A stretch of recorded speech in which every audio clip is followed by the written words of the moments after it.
On May 21st, 1998, a 15-year-old student, who most classmates couldn't even remember by name, walked into the Thurston High School cafeteria.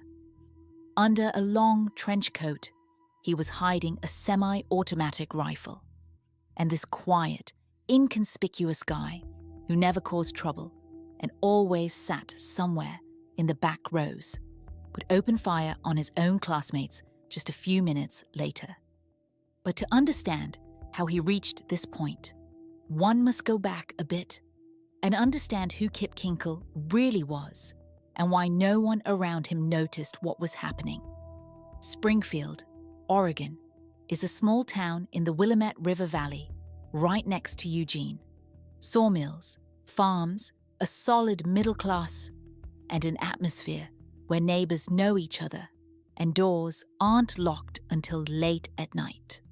Thurston High was a typical American school, with a football field, student parking, and a cafeteria with long tables where 1,500 teenagers gathered every day.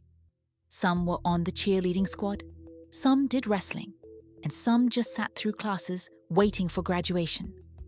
And among all those 1,500 was one guy, Kip Kinkel, a freshman, 15 years old, short and thin, wearing baggy clothes that made him even more invisible. He wasn't an outcast, because outcasts are at least noticed. He wasn't a star, because stars are remembered. Kip was something in between, a shadow on the periphery, a person you see every day in the hallway, and yet cannot recall his face. Teachers would later say he was polite, quiet, and never caused any problems. Classmates would remember something along the lines of, yes, there was a guy like that. He sat somewhere in the back. And a neighbor down the street would just shrug and say he was the son of those lovely teachers. And it is important to understand that from the outside, the Kinkel family looked absolutely exemplary. The father, Bill, taught Spanish first at the same Thurston High, then moved to a college. The mother, Faith, was also a Spanish teacher, but at a neighboring school. They met at work, got married, and raised 2 children. The eldest daughter, Kristen, went away to study. Smart, successful, everything as it should be. And Kip stayed home.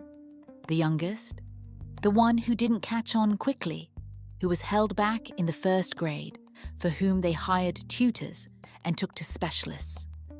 But only the parents knew all of this. To everyone else, he remained just that quiet guy, the kind found in every school. He sits in the corner, doesn't raise his hand, doesn't go to parties. Not bad, not good, just nothing. As his best friend, Tony McCown, would later say in an interview, yes, Kip had problems, but he didn't stand out. There are many like him. They just exist. The front door of the house on Chacamac Drive turned out to be unlocked. Police arrived there to inform the parents of the news that their son had been arrested, that he had opened fire at the school, and that there were casualties. A quiet neighborhood, well-kept lawns, cars in garages. Everything looked absolutely normal. The officers knocked on the door, but there was only silence in response. They called the owners by name. No answer. And then they stepped inside. Bill Kinkel lay on the kitchen floor face down, right by the counter. A shot to the back of the head from close range, almost point blank. Next to him stood a cold cup of coffee, as if he hadn't even had time to realize what was happening. Faith was found in the basement. She lay on the floor, covered by a sheet, and later they would count 6 gunshot wounds on her body. Someone had carefully smoothed out the fabric and covered her face. And this moment with the sheet is something investigators would later analyze separately. because there was something simultaneously eerie and strangely human about it. Medical examiners established the time of death, and it pointed to the evening of May 20th, which was 15 to 16 hours before the school shooting. The chronology of events was established almost immediately. On the afternoon of May 20th, Kip was detained right at school because a stolen pistol was found in his locker. He was expelled, and his parents were called. His father arrived, picked up his son from the police station, and brought him home. And that same evening, shots rang out in the house. First the father died, then the mother, and then Kip was left, all alone, an entire night in an empty house where his father lay in the kitchen and his mother lay under a sheet in the basement. What was he doing all that time? Was he sleeping? Walking through the rooms? Sitting and preparing for what would happen in the morning? No one will ever know for sure. But on the morning of May 21st, he put on his long trench coat, took a rifle, 2 pistols, and a knife, got into his mother's car, and drove to school. As the investigation would later establish, he knew exactly what he was doing and was acting according to a specific plan of his own. So, if you count it up, 4 people died in 20 hours, 2 at home, in total silence, with no witnesses, 2 in the school cafeteria, in front of hundreds of people. And between these 2 points was a night that a 15-year-old teenager spent in the same house with the bodies of those he had just shot. Bill and Faith Kinkel were teachers. They had dedicated their lives to working with other people's teenagers, and to their own son, especially their own son, they gave everything they could. They hired tutors, took him to specialists, and tried to help him cope with his learning difficulties. And yet, they were the ones who became his first victims. Bill and Faith Kinkel were the kind of parents who didn't back down or give up, even when everything wasn't going according to plan. And to understand why what happened was such a shock to everyone around them, one must understand what kind of family this was and what they had gone through in the years leading up to that terrible May. Bill grew up in California, learned Spanish, fell in love with teaching, and at some point moved to Oregon. In Springfield, he got a job at Thurston High, where he taught Spanish and coached the school tennis team. Colleagues would later remember him as a calm and patient person, the kind who never raised his voice, even when there was a reason to. Faith came from a family of Polish immigrants. Her maiden name was Zuransky. She also taught Spanish, but at the neighboring Springfield High. They met at some teachers' conference, got married, and bought that very house on Chacamac Drive, where the tragedy would later occur. Their first child was a daughter, Kristen, a smart, capable girl who picked up everything literally on the fly. By high school, she already knew for sure that she would go to study abroad, and she did indeed go, later staying there and building a successful career. Everything as it should be, everything according to plan. But 6 years after Kristen, Kip arrived, and with him, everything was different from the very beginning.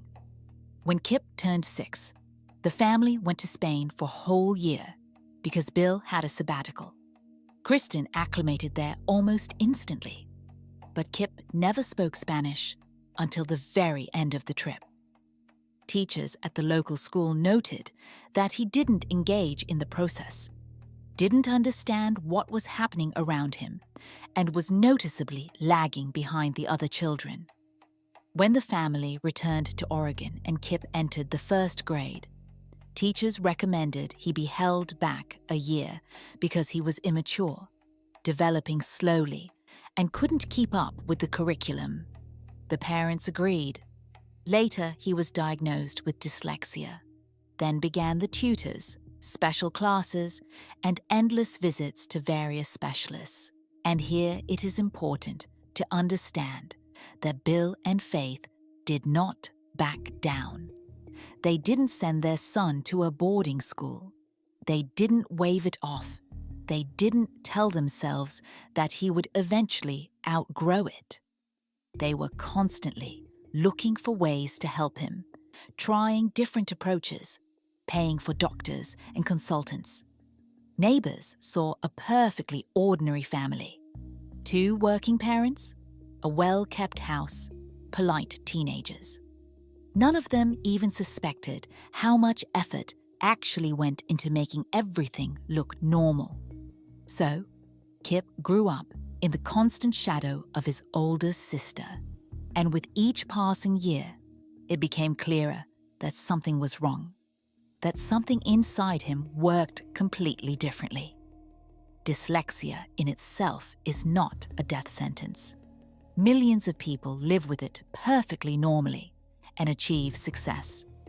But for Kip, it became the first link in a long chain of problems that only accumulated over time.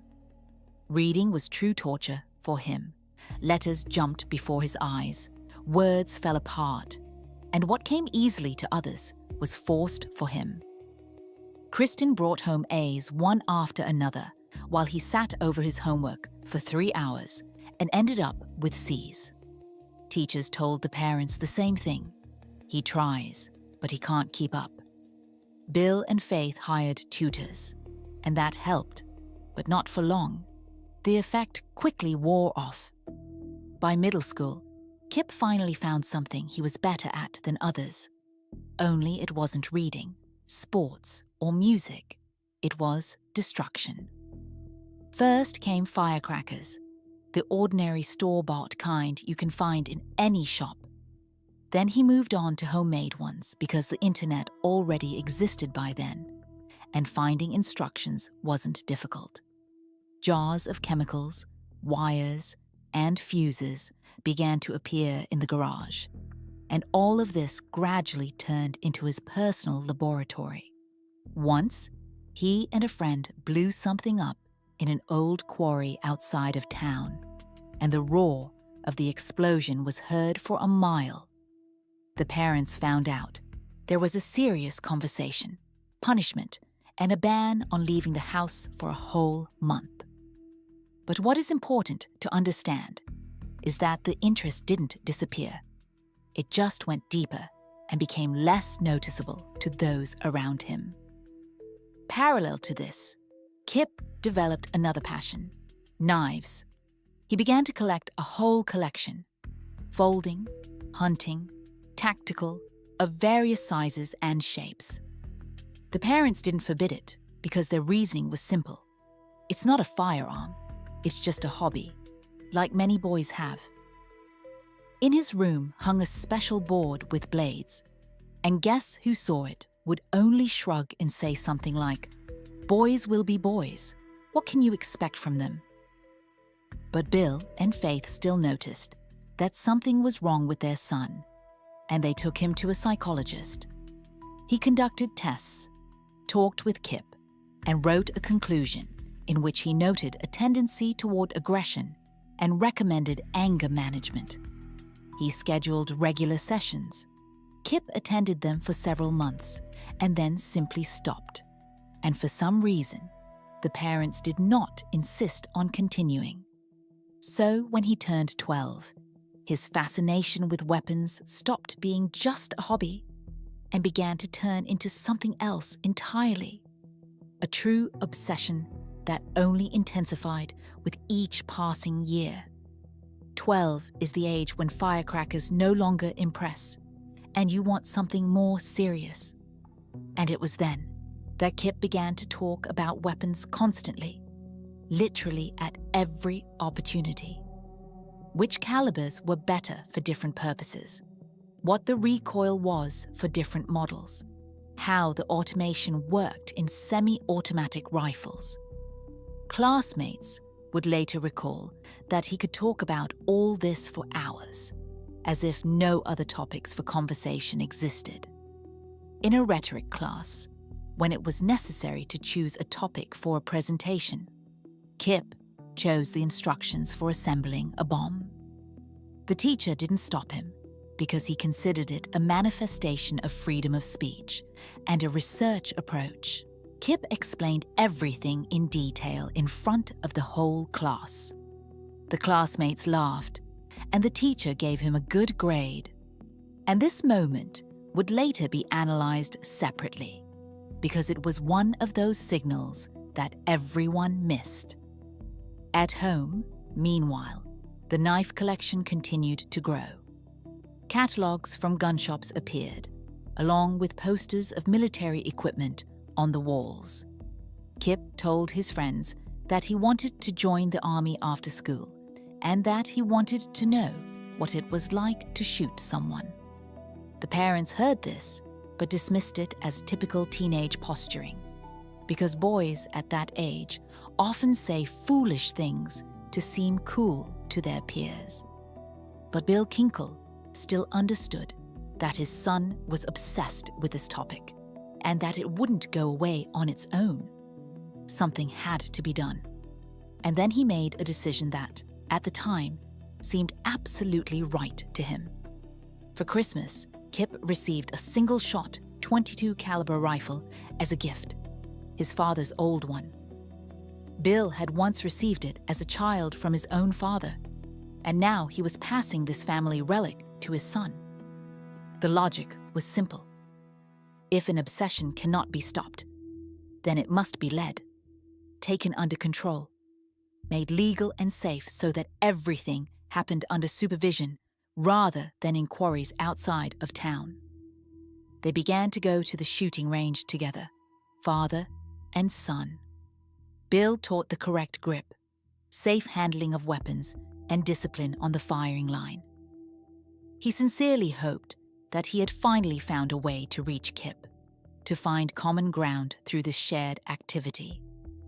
As it turned out, one rifle was not enough for long. Very soon, Kip wanted more, and stopping that process proved impossible. Bill Kinkel was not a naive man. In 30 years of working with teenagers, he had seen all sorts: difficult, withdrawn, aggressive, the kind other teachers simply brushed off. He knew perfectly well that direct bans usually don't work, and understood that a head-on collision with an obsession only strengthens it and drives it deeper.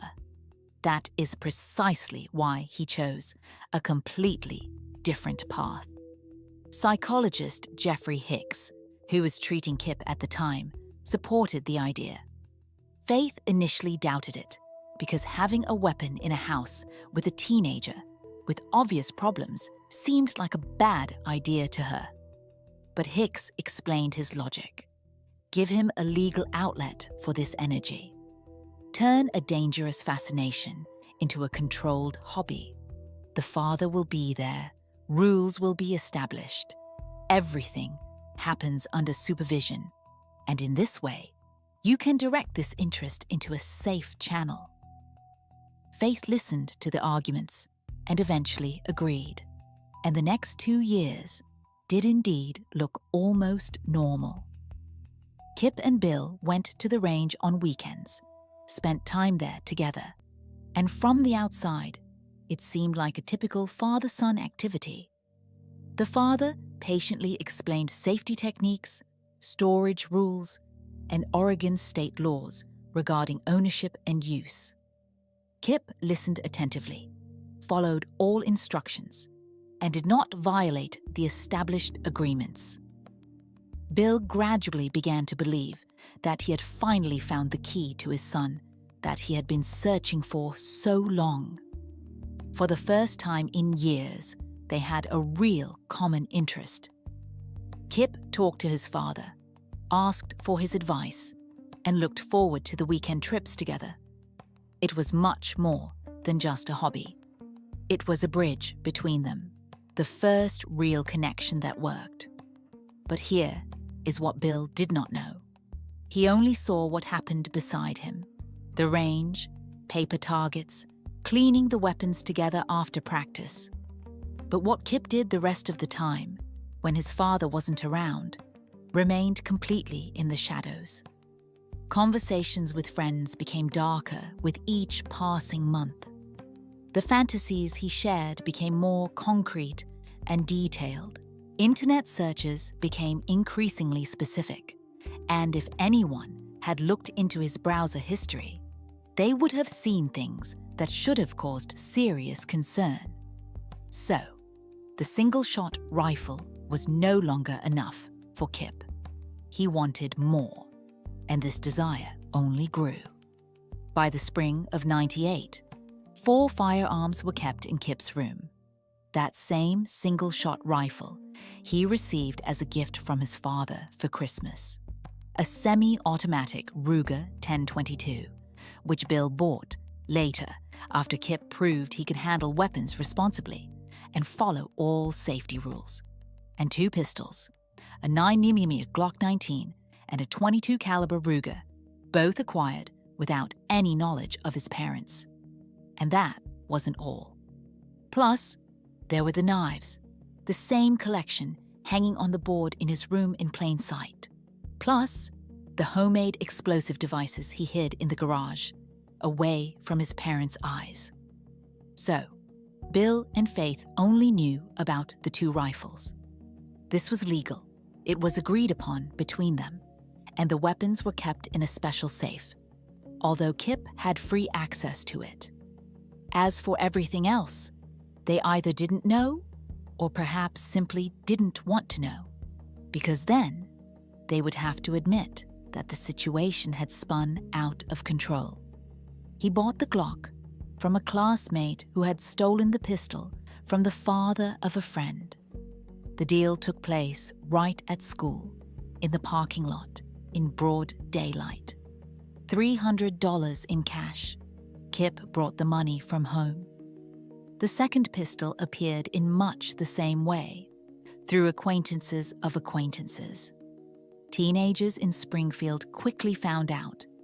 Kinkel buys weapons and Kinkel pays well, without haggling or deception. Real hiding spots were set up in his room, a false bottom in a closet that he made himself, a box under the bed pushed into the farthest corner, space behind a bookshelf where anything could be hidden. His parents periodically entered his room, saw the posters on the walls and the computer on the desk, but they didn't check the corners, look into the hiding spots, or ask unnecessary questions. Perhaps they believed everything was under control. Perhaps it simply never occurred to them that their 15-year-old son was capable of leading such a double life. By May of '98, this teenager had gathered an arsenal that would have sufficed for a small siege: 4 firearms, a collection of knives, homemade explosives in the garage. All of this lay waiting for its hour, just a few meters from the bedroom of parents who wished him good night every evening and had no suspicion of what was actually happening. And then he was finally caught, on May 20th, the day before the shooting. But he wasn't caught with the weapons that were truly cause for concern, and not for anything that could have revealed the full scale of what he was preparing.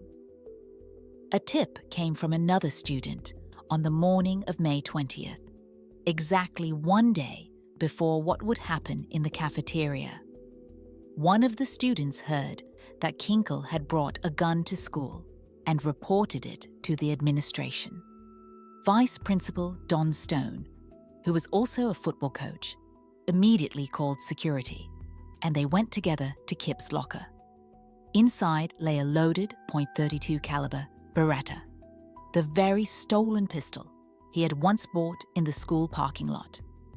Kip was taken out of class right in the middle of a lesson, and on the way to the administration office, he inconspicuously threw something into a trash can. Stone noticed this, stopped and checked. It turned out to be a switchblade. Another piece of evidence, another proof that this quiet guy was walking around the school armed. The police were called, and he was handcuffed. Stone would later recall in an interview, "I'd look into his eyes and see nothing there. Just emptiness. No fear, no remorse." Kip asked him in a flat voice, without the slightest panic, "Coach, what's going to happen to me now?" And this question sounded so mundane, as if they were talking about a missed practice rather than a criminal case. He was taken to the station and booked as a juvenile. He was expelled from school with a formal right to appeal, but everyone understood perfectly well that there would be no appeal. Weapons on school grounds. That is the end, the line after which there is no way back. Bill arrived to pick up his son from the station. He signed all the necessary papers, put Kip in the car, and they were silent all the way home. Not a word during the entire trip. But at home, a conversation began, and it was a completely different conversation than the ones they had before. No one knows the details of this conversation for sure, because both participants are dead. But neighbors later said they heard shouting from the Kinkel house that evening. Bill lost his temper very rarely. For all those years, he was known as a calm and restrained person. But that evening, a breakdown finally happened. Years of effort, therapy, trips to the range, the trust built with such difficulty. All of it collapsed in one day because of a loaded pistol in a school locker. Kip now faced juvenile court and a very real sentence in a correctional facility. Essentially, it was the end of a normal life, the end of all those plans his parents had built for him, despite everything. That evening, when the shouting died down and the house sank into silence, Bill sat down in the kitchen. He sat with his back to the door, drinking coffee and probably trying to figure out what to do next. How to get out of this situation, if anything could still be saved. So he didn't hear his son quietly enter the room behind him. And those were the last minutes of his life, though he didn't even suspect it. The shot to the back of the head rang out at about 6 o'clock in the evening, from a distance of a few steps. Bill fell to the kitchen floor without even having time to realize what had happened. The cup with unfinished coffee remained standing on the counter, as if he had just stepped out for a minute and would return shortly. Kip dragged his father's body to the wall and covered it with something. The police would later find a sheet there, similar to the one he would later use to cover his mother in the basement. After that, he simply sat down and began to wait. Faith returned from work around 7 in the evening.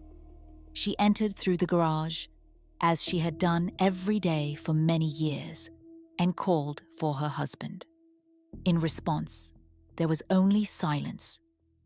She walked further toward the kitchen, and that was when Kip opened fire. 6 shots, 2 of which hit her head and 4 of which hit her body. Faith fell in the hallway, never reaching the kitchen where her husband lay.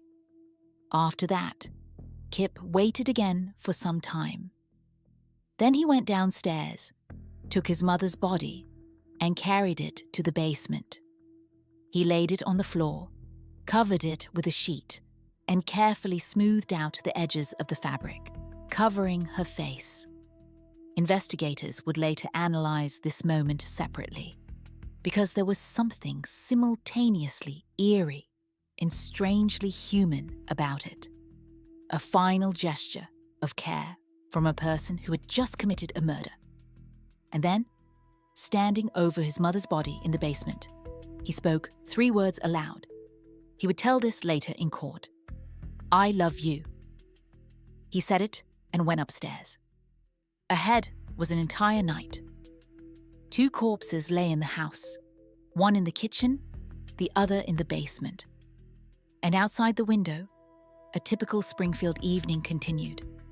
Neighbors mowed lawns, dogs barked at squirrels, cars drove by somewhere. None of those living nearby even suspected what was happening in the house on Chacamac Drive. What exactly Kip was doing during those 12 hours, the investigation never established for certain. It is only known that he did not sleep. This is evident from the activity logs on his computer. He listened to music, checked his weapons, and prepared his gear for the morning.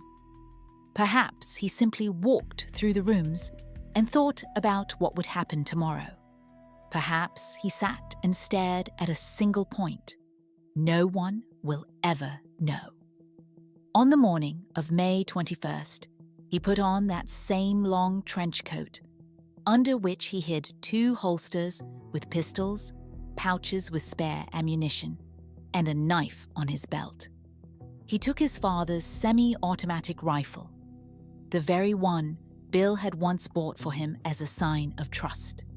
He got into his mother's car, started the engine, and drove to school, to that same Thurston High from which he had been expelled just yesterday. And it was there, in the school cafeteria before the first lesson, that the story which began as a family drama would turn into a mass murder. May 21st, Thursday, a clear morning. The temperature was rising toward 20 degrees Celsius. A typical school day, like hundreds in Springfield before it and hundreds after. Kip parked his mother's car in the student parking lot, in the same spot where he always parked, and stepped outside. No one paid much attention to him, because who knows who might arrive at school in the morning. Maybe someone was just picking up their things from their locker after an expulsion. He entered the building through the main entrance and walked down the hallway toward the cafeteria. The long trench coat hid everything underneath, and from the outside, he looked like just another teenager in baggy clothes. The time was 5 to 8. Only 5 minutes remained until the first lesson, and the cafeteria was packed to capacity. About 400 people were in one room at the same time. Some stood in line for breakfast, some sat at long tables, some crowded around soda machines. And then, Kip stopped at the entrance to the cafeteria. He unbuttoned his coat, took out the rifle, and raised it. Whether the first shot was aimed at the ceiling or directly into the crowd, witnesses would later differ in their testimony. But within a second, it became clear to everyone that this was not a prank or someone's stupid joke. He fired aimed shots, moving from the entrance deeper into the hall, methodically, step by step. Round after round, 50 shots from the magazine. At some point, he reloaded, and he did it calmly, without haste, exactly the way he had done at the shooting range with his father during their trips together. All the skills Bill had so diligently instilled in him were now working against innocent people. And here is what is important to understand. This was not an emotional breakdown. There were no screams, no tears, no manifesto shouted into the crowd. He was simply performing a task, methodically and with focus, as if he had been training specifically for this moment for many years. To those watching, it looked eerie, precisely because of that calm, because of the total absence of any visible emotion on his face. When the ammunition finally ran out, he threw the rifle onto the floor and reached for the pistol on his belt.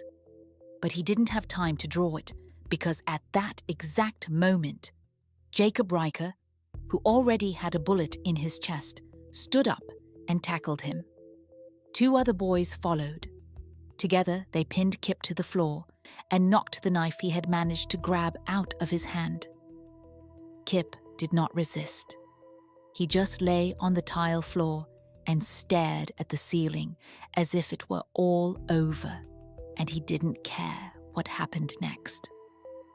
When the police arrived and officers approached him, he said only one phrase: "Just shoot me." But they didn't shoot him. He was arrested, handcuffed, taken to the station, and interrogated. And then he was sent to trial. And that was when the world first heard about what had actually been going on in his head all those years. And it turned out to be more terrifying than anyone could have imagined. The Kip Kinkel case immediately became national news because America had never seen anything like it. 4 bodies, a 15-year-old shooter, a model family of teachers who themselves became the first victims of their own son. Columbine would happen only a year later, and then Springfield would gradually be forgotten against the backdrop of an even larger tragedy. But in May 1998, cameras stood by the courthouse from early morning, and journalists from across the country spent nights in motels along the highway because hotel rooms in the city had run out in the very first days. The prosecution demanded that Kip be tried as an adult. 4 counts of first-degree murder plus 26 counts of attempted murder. And Oregon state law indeed allowed such a reclassification for minors in special cases. And this case was more than special. In response, the defense began to build its strategy around insanity. The lawyers hired psychiatrists, collected all available medical records, and prepared an entire team of experts to testify in court. And it was here that something came to light, which became perhaps the most important moment of the entire process. Kip had been examined by psychiatrists even before the crime, not just after it. Psychologist Jeffrey Hicks, the same specialist who once approved the idea of buying weapons and joint trips to the shooting range, had seen Kip for nearly a full year. He diagnosed him with major depressive disorder. He prescribed Prozac, one of the standard first-line antidepressants. Kip took these pills for several months, and for a while it seemed they were helping. And then he just stopped taking them. The prescription ran out, and he didn't renew it. His parents either didn't notice or failed to monitor him properly. So, by the spring of 1998, he had been completely off medication for several months, and none of the adults knew about it. But that wasn't the whole diagnosis, nor the full picture of what was happening to Kip. Hicks noted in his records that the patient was secretive, reluctant to talk about his internal experiences, and that there might be symptoms he was intentionally not disclosing during sessions. The psychologist recommended continuing observation and not stopping therapy. The parents agreed, but gradually the sessions became less and less frequent until they stopped altogether. New experts testified at the trial, those brought in after the crime for a full psychiatric evaluation. Their conclusion turned out to be significantly harsher than anything heard before. Paranoid schizophrenia, auditory hallucinations, delusions of persecution. In their opinion, Kip had been hearing voices long before that May day, and it was these voices that ultimately ordered him to do what he did. But the defense never got the chance to bring this case to a jury and present all their arguments, because at some point, Kip made his own decision. He wanted to speak for himself, to tell his own version of what was going on in his head. And what he told changed the understanding of the entire case. Kip Kinkel's testimony spanned 40 pages of transcript. A monotone voice, long pauses between sentences, answers to the psychiatrist's questions that sounded as if he were talking about someone else rather than himself. It was from this testimony that the world learned what completely overturned the understanding of this whole story. He began hearing voices when he was 12 years old. At first, it was just a whisper, indecipherable, like radio static, as if someone were trying to break through the interference. Later, the words became clearer, and he began to understand exactly what they were saying to him. The voices repeated that he was a nobody, that everyone around him hated him, that he was ugly, stupid, and disgusting, that the world would be much better off without him, and that he didn't deserve to live. And here is what's important. Kip told no one about this. He was afraid he would be locked in a psychiatric hospital and never get out. He was afraid his parents would renounce him if they knew the truth. He was afraid everyone around him would call him crazy and look at him like a freak. So, he kept silent and tried to cope with it alone. By the age of 14, the voices changed. They stopped just insulting him and began to give orders, not just saying nasty things, but commanding specific actions. Kill the cat, hit a classmate, take a knife, hurt someone. Kip resisted these orders, quite successfully at first. He simply didn't do what he was told. But with each passing month, it became harder and harder. The voices became louder and more persistent. When the sessions with psychologist This began, Kip told him part of the truth. He spoke about his anger, about fantasies of violence, about the desire to hurt someone. But he kept silent about the voices, not saying a word. This didn't ask about it directly, and Kip didn't confess on his own because he was still afraid of being considered insane. Prozac actually helped, but not for long.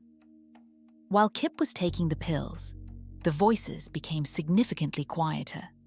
The commands occurred less frequently, and he had a few months of almost normal life.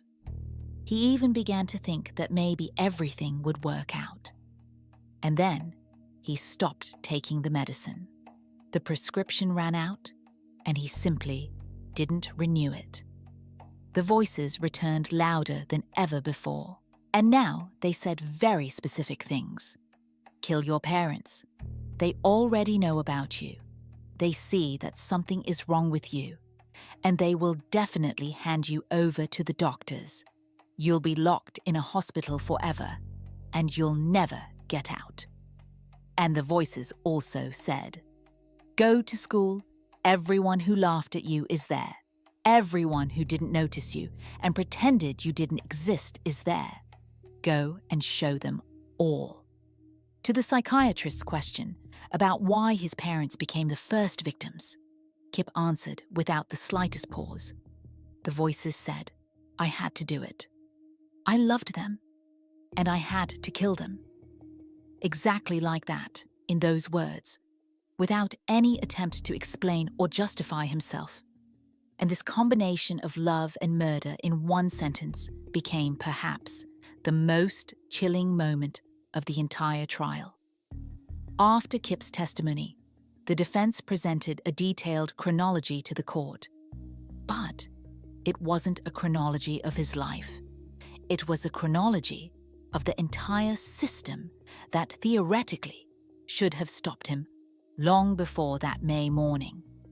And when all these facts were laid out one after another, the picture turned out to be truly frightening. His parents knew about the problem since childhood. Dyslexia, developmental delay, outbursts of aggression, a growing obsession with weapons. All this was known to them for many years. They took their son to specialists, paid for therapy, tried to control the situation and direct his interests into safe channels. They did what they could within their understanding of the problem. Psychologist Jeffrey Hicks saw Kip for 9 months. He diagnosed depression, prescribed antidepressants, and noted in his records that the patient was secretive and reluctant to talk about internal experiences. But at the same time, he didn't dig deeper, didn't ask direct questions about hallucinations or voices. And it was he who approved the idea of buying a weapon as a kind of therapeutic tool to build the relationship between father and son. The school also knew quite a lot. It knew about Kip's interest in explosives because he gave a report on the subject right in a rhetoric class. It knew about his talk of violence because classmates periodically told teachers about it. And finally, the school found out about the knife and the loaded pistol in his locker, after which it expelled him. But this happened only one day before the shooting, when it was already too late. The police detained Kip on May 20th, filed a juvenile report, and released him into his parents' custody. At the same time, no one went to check the house. No one confiscated the legal weapons stored there. No one assigned any supervision or monitoring for a teenager who had just been found with a loaded gun at school. And here's what happened. Every element of the system did its part and passed the responsibility further down the chain. The parents sent their son to a psychologist. The psychologist sent him back to the parents with recommendations. The school reported it to the police. The police returned the teenager back to the family. None of them connected all these dots. No one saw the whole picture because everyone looked only at their own individual fragment. The prosecutor at trial asked the expert a direct question. Could this tragedy have been prevented? The expert answered honestly. Under the existing system, most likely not. Different people had the information, but it didn't circulate among them. It wasn't gathered into a single whole. The defense used all this as an argument for insanity. The system knew about the problems and didn't stop him, so the guilt is systemic. The prosecution used the same facts as an argument against him. The system gave the defendant many chances to reform, but he himself didn't take any of them. There was no jury at this trial because Kip pleaded guilty before the main hearings began. The judge listened to the arguments of both sides, examined all the evidence presented, and looked at the defendant sitting before him. Then he asked him to say his final words, and the courtroom froze in anticipation of what a 15-year-old murderer of 4 people would say. Kip spoke for 20 minutes, without notes, without a prepared speech, just looking at the table in front of him and saying what was inside him. He said, "I knew what I was doing. The voices told me it was the only way out of the situation I was in. I believed them. I shouldn't have believed them, but I did, because they were louder than everything else." He said, "I loved my parents. They did absolutely everything they could for me. They didn't give up and didn't back down, even when it was hard. And I shot them because the voices said they would betray me, that they would hand me over to doctors, and I'd be locked in a hospital forever." He said, "When I came to the school, I wanted to be stopped. I wanted someone to shoot back and for all this to end. I couldn't do it myself. The voices forbade me from stopping, but I wanted someone else to do it for me." And he also said, "Now the voices are gone. The pills work, and I finally hear silence. And in this silence, there is only one thing: what I did. And it's impossible to forget. The judge listened to him until the end, and then read the sentence: 111 years and 8 months of imprisonment without the right to parole. 4 life sentences, stacked consecutively, one after another. At the time of the sentencing, Kip was only 15 years old. He was taken to the Oregon State Correctional Institution, and he remains there to this day. He is now 42 years old, and he has outlived everyone he killed that day. His sister, Kristen, pays for his appeals from their parents' insurance and visits him every few months. When a journalist asked her why she does this after everything that happened, she answered simply, "He's my brother. He was sick, and the system didn't save him." Thurston High School still stands in the same place in Springfield. A memorial has been installed at the entrance. 25 white tiles in memory of the wounded, and 2 black tiles for those who died. The names of Mikhail Nicolason and Ben Walker are carved in stone so they are not forgotten. Every year, on May 21st, the survivors gather there, although their numbers dwindle each year. Some moved to another city, some simply cannot bring themselves to return there again. But some still come. After the tragedy, Springfield took the slogan, "Let it end here." But it didn't end. 11 months later, Columbine happened, then Virginia Tech, then Sandy Hook, then Parkland, and the list continues to grow every year. Kip Kinkel watches the news in the prison common room and sees hauntingly familiar footage. A school, police cordons, stretchers, crying parents at the fence. And every time this happens, the same question arises, the very one asked after Springfield, and to which no answer has ever been received. How many such teenagers are sitting in classrooms across the country right now? How many of them hear voices and tell no one? How many parents notice warning signs but don't understand what they mean? How many systems have the information but don't act because everyone sees only their own fragment? There is no answer to these questions. There are only the next news, reports, and the next names on memorial plaques. If this story moved you, subscribe to the channel and give it a like. It helps with promotion. Write in the comments what you think about all this. See you in the next video.